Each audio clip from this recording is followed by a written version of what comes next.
Painkiller is one of Netflix's latest releases, and it unquestionably delivers a powerful narrative focused on the opioid epidemic, particularly the introduction of Oxycontin into the market. This series sheds light on how the drug generated immense wealth for the Sackler family, while simultaneously wreaking havoc on the lives of countless individuals and transforming their salespeople into emotionless agents of death. With three distinct narratives underlying the harsh reality of what truly transpired, let's recap, dissect, and unravel the profound messages conveyed by this show, including the symbolic importance of the smoke alarm. Here's the ending explained, but please be aware that this discussion will contain spoilers. Throughout the entire series, we followed several interconnected stories that collectively unveiled a larger truth. The creation of Oxycontin by Richard Sackler marked the onset of a crisis, with the drug classified as a Schedule II narcotic, causing an epidemic that affected communities. Let's begin with the conclusion of Glen's story and his family. Glen became addicted to Oxycontin following an accident at the outset, leading to the complete disintegration of his family life, his business, and his descent into homelessness, as he was considered beyond help. This part of the narrative represented the real-life victims of the crisis, and Glen personified one of the 300,000 individuals who tragically lost their lives due to Oxycontin. Watching this story unfold was profoundly heart-wrenching. Despite achieving 30 days of sobriety and rebuilding his life while reconciling with his wife, Glen regrettably relapsed and met a fatal end the very next day. This emphasized that even after an extended period of abstinence, obtaining the drug and relapsing remained distressingly accessible. Glen's demise had a ripple effect, impacting numerous individuals and leaving an indelible mark on his family, mirroring real-life repercussions.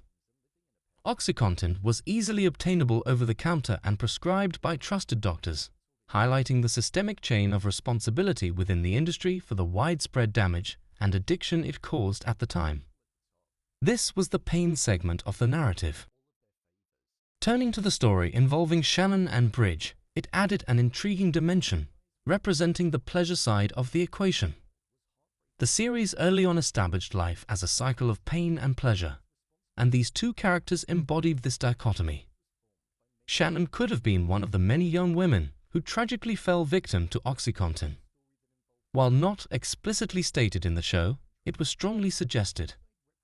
We witnessed her modest background, not much different from the young women she observed using the drug.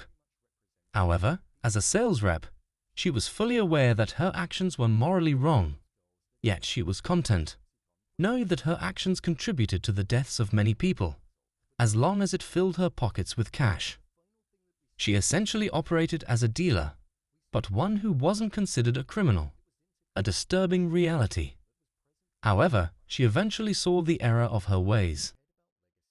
When Edie mentioned that they had gathered enough evidence to take Friedman, Rudel, and Goldenheim to court, the weight of the show reached its peak. But overnight, a single phone call dismantled their progress, and a settlement was reached, ensuring that no criminal convictions would be pursued. This moment underscored the systemic injustice and disparity in how individuals like Shannon and Edie's brother, who were essentially doing the same thing, were treated very differently in society.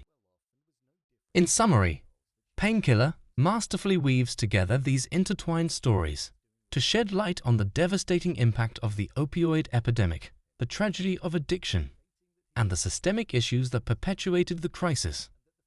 It's a gripping narrative that leaves viewers with a deep understanding of the profound issues at play.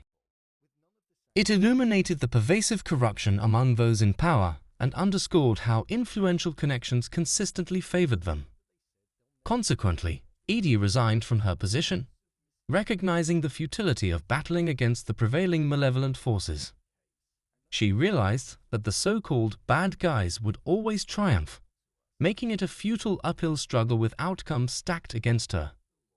The show's final scenes unfolded several years later, revealing an aged Richard Sackler juxtaposed with the persistent image of his uncle, a symbol recurring throughout the series. The uncle, who valued the enduring legacy of his family name over any immediate descendants, endured. In 2019, Purdue Pharma declared bankruptcy and was compelled to pay a substantial $6 billion settlement.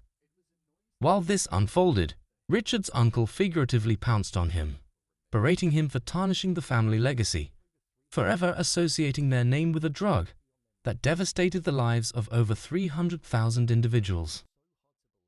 With none of the Sacklers facing legal consequences and reparations being effectively paid through investment interest, true justice remained elusive. This absence of justice was palpable and enduring. As Richard walked away, the ever-present sound of a smoke alarm, a recurring motif throughout the series, echoed in the background, prompting the question: what did the smoke alarm symbolize? It had intrigued me throughout the show. Whenever Richard was in his own home, a ceaseless, nagging smoke alarm could be heard, whether in the dead of night, during quiet moments, or in conversations. It was a noise impossible to ignore, persisting even after the removal of the actual smoke alarms. The smoke alarm, I believe, symbolized his inner knowledge that his wealth had been amassed through deceit and wrongdoing. Despite his outward composure, it tormented him internally, perhaps subconsciously. This explained the use of the smoke alarm, an incessantly irritating sound that couldn't be relegated to the background. Externally, he showed no signs of remorse for the harm caused by his deceit in the pharmaceutical industry, but the repeated apparition of his deceased uncle and his characterization as a peculiar individual suggested a troubled psyche. The smoke alarm represented a guilty conscience. However, its constant presence in the background and Richard's perpetual search for it hinted that he might not be fully aware of his remorse. Alternatively, it could signify his paranoia, an auditory reminder of his unshakable fear of eventual retribution. Its presence at the end of the series indicated that this burden was something he would have to carry indefinitely. The narrative unfolded with the central character, Miss Edie Flowers, an investigator determined to uncover the case. I found this approach highly effective, as it immersed us in the unfolding events, given her deep involvement in the side of the law seeking to bring the culprits to justice. The storyline where we witnessed the devastating impact of Oxycontin on Glen's family was truly heart-wrenching. He was initially prescribed the drug with the promise of pain relief, but it ended up being the catalyst for the destruction of his family and, tragically, his own life due to its addictive nature. The moment that shook me to the core was the realization that, if Lily had allowed Glen to stay over that fateful night, he might not have relapsed when he entered his neighbor's room. The show's 6-episode format was perfectly paced, keeping me hooked at the end of each episode, reluctant to stop watching. The fact that it was based on a true story added an extra layer of intensity, making the gravity of the situation feel like a heavy burden. The series illuminated the corrupt nature of the elite, showcasing their indifference towards those at the bottom of the social ladder, akin to viewing them as mere test subjects, like the mice they initially experimented on. Their disregard for the humanity of those beneath them became glaringly evident, especially when confronted with the staggering death toll of over 300,000 people as a consequence of their actions. It's a heart-wrenching revelation, and it's almost unbelievable that these events actually took place, and that it wasn't until 2019 that they were properly addressed. Even then, the likelihood of the culprits paying the billions of dollars owed seems uncertain, as mentioned in the show. The decision to convey the story of the opioid epidemic through a drama, rather than a documentary, was a brilliant choice, and Netflix executed it masterfully. This was undeniably a powerful show, exceeding my expectations. It's an eye-opening exploration of a tragic reality. What are your thoughts on the show? Please share in the comments below and remember to subscribe.